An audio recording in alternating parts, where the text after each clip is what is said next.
আল্লাহ তাআলা ও ফেরেশতাদের মধ্যে প্রশ্নোত্তর।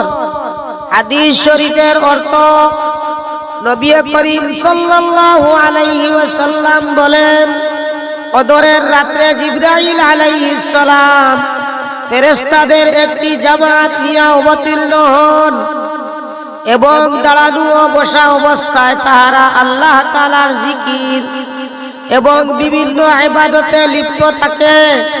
তাহাদের জন্য রহমতের দোয়া করেন।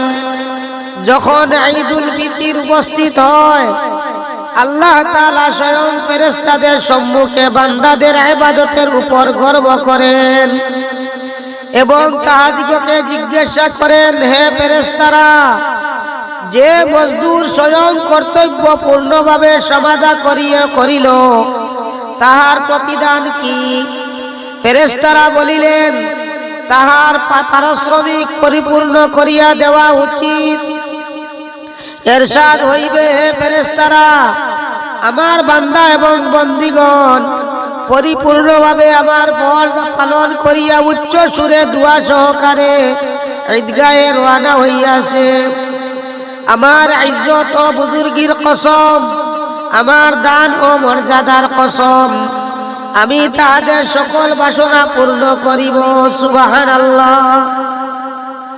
অতঃপর বান্দাকে লক্ষ্য করিয়া বলেন, তোমাদের পাপ মাফ করিয়া দেওয়া হইয়াছে এবং তোমাদের পাপ রাশি পুণ্যে পরিণত হইয়াছে। তাই বান্দাগণ ঈদগাহ হইতে নিষ্পাপ প্রত্যাবর্তন করিবে। সুবহানাল্লাহ।